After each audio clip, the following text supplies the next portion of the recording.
This is the definition of a rational equation and the steps for how to solve a rational equation. So the definition is, a rational equation is an equation that contains one or more rational expressions. In other words, it's an equation that has one or more fractions in it. And here are the steps for solving a rational equation. The first step is to factor all denominators completely, if necessary. Sometimes you can't factor any of the denominators, but if you can, that's the first thing to do. The second step is to write down any restricted values. And the restricted values are any values of the variable for which any rational expression is undefined. And what that means is any values of the variable that make any denominator 0.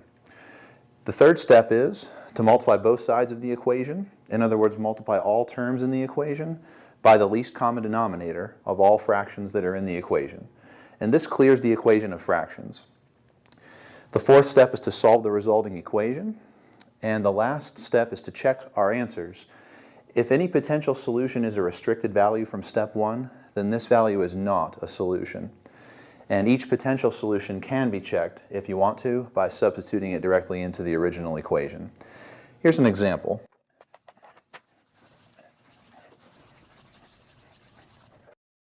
In this example, we're asked to solve the rational equation. And we've got 1/3 plus 5 over 4x equals 1 over 6x minus 3/4. So the first step is to factor all of the denominators completely, if necessary. And just taking a look at the 4 denominators, there's really no factoring that we need to do. We could potentially factor 4 as 2 times 2 and 6 as 2 times 3 if we need to. But otherwise, there's no factoring that's really required. So let's identify any restricted values of the variable.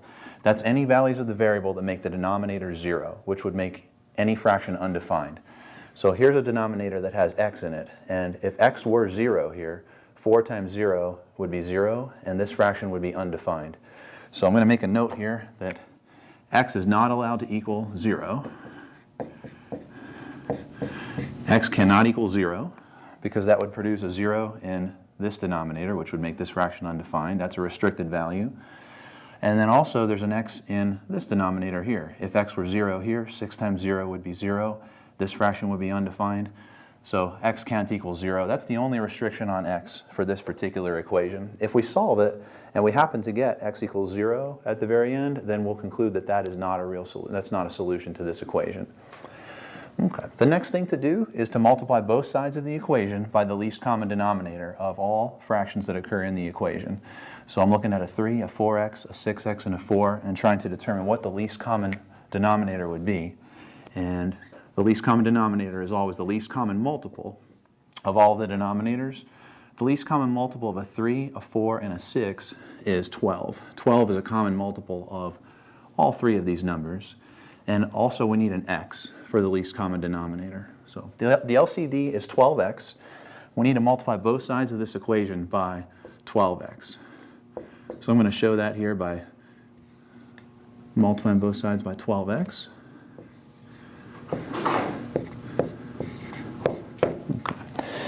And then we need to distribute the 12x to each term to clear the brackets or parentheses.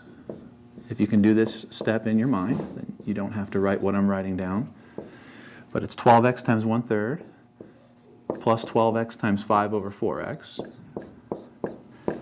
equals, and then 12x multiplied by 1 over 6x minus 12x times 3/4. I just used the distributive property. Then we have to do a little bit of simplifying. So 12x times 1/3, 3 divides into 12 4 times. 12 divided by 3 is 4. So we have here 4x times 1, which is 4x. And then plus 12x times 5 over 4x. The x's can cancel, and then 12 divided by 4 is 3. So we've got 3 times 5, which is 15. The left side simplifies to 4x plus 15. And on the right side, the x's can cancel right here, and then 12 divided by 6 is 2. So we've got 2 times 1, which is 2. And then minus 12x times 3/4. 4 divides into 12 3 times. So we've got 3x times 3, which would be 9x. The right side simplifies to 2 minus 9x. The whole point of multiplying both sides of the equation by the least common denominator is to clear the fractions. So at this stage, the fractions should be gone from the equation. And they are. There's no more fractions in the equation. So we're on the right track. So then to solve this equation, it's just a linear equation. All we've got to do is collect the x terms on one side and then collect the constant terms on the other side. So we can proceed here by just adding 9x to both sides in order to collect the variable terms on the left. 4x plus 9x will be 13x. We've got 13x plus 15 is equal to 2. And then to get the constant terms on the right, we could subtract 15 from both sides. This is then 13x is equal to negative 13. And then the final step to isolate x here would be to divide both sides by 13. So x is equal to negative 1. Negative 13 divided by 13 is negative 1. That's a potential solution.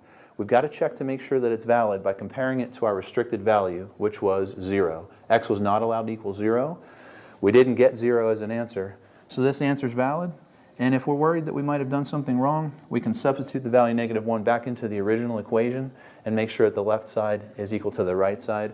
If we're not concerned about that, we can stop there and be confident in our answer.